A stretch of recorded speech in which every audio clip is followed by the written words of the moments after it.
Hello दोस्तों, स्वागत है आप सभी का अपने ये चैनल स्टडी विद प्रेम में। आज हम सीखने वाले हैं एडवांस इंग्लिश स्ट्रक्चर के कुछ ऐसे सेंटेंस जिन्हें हम डेली लाइफ में अक्सर बोलते रहते हैं। जैसे, क्या मैं आपसे एक सवाल पूछ सकता हूँ? क्या मैं पानी पी सकता हूँ? क्या मैं अंदर आ सकता हूँ? क्या मैं यहाँ बैठ सकता हूँ? या फिर क्या मैं आपकी मदद कर सकता हूँ? ऐसे वाक्य। तो ऐसे वाक्यों का अगर हमें इंग्लिश में ट्रांसलेशन करना है तो सबसे पहले हमें ये सीखना होगा कि ये कौन सा सेंटेंस है और इसमें मॉडल ऑक्सिलरी वर्ब कौन सा लगता है या फिर हेल्पिंग वर्ब क्या लगता है। तो आज हम इन्हीं के बारे में सीखेंगे। तो चलिए शुरू करते हैं। तो ऐसे वाक्यों में हम मॉडल ऑक्सिलरी वर्ब मे का प्रयोग करते हैं और मे का प्रयोग अनुमति लेने के सेंस में किया जाता है। तो इसी के बारे में और डीपली पढ़ते हैं कि जब हम किसी से विनम्रता से अनुमति या फिर परमिशन लेते हैं तो ऐसे वाक्यों में मे का प्रयोग करते हैं। यह काइंड से ज़्यादा पोलाइट यानी विनम्र माना जाता है। तो यहाँ पर काइंड और मे क्यों बोला गया है? जो मैं है ये पोलाइट दिखाने के लिए होता है, यानी कि विनम्र में विनती दिखाने के लिए होता है।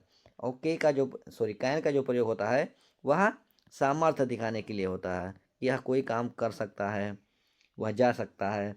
तो ऐसे वाक्यों में हम कैन का प्रयोग करेंगे और जब कहीं पर विनम्र विनती करनी होगी तो हम वहाँ पर मे का प्रयोग करेंगे। दोनों का मतलब सकना होता है या फिर सकता होता है। तो चलिए शुरू करते हैं इसके कुछ रूल के बारे में जानने।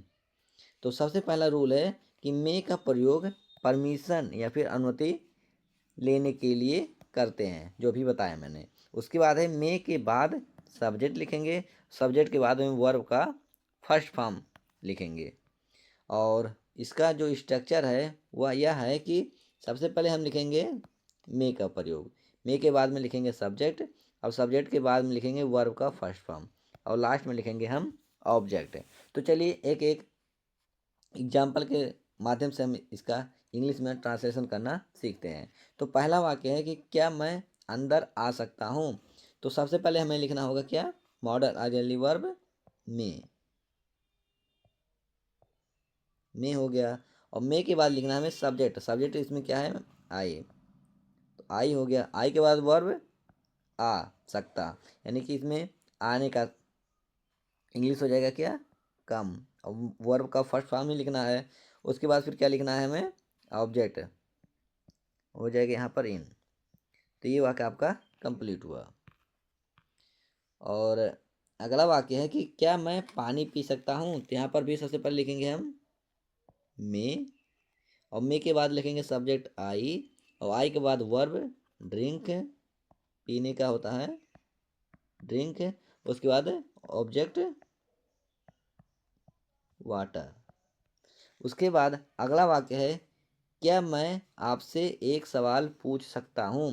तो यहाँ पर भी सबसे पहले लिखेंगे हम मॉडल ऑक्सिलरी वर्ब में और मे के बाद में हम लिखेंगे सब्जेक्ट आई और आई के बाद फिर लिखेंगे हम वर्ब पूछने का।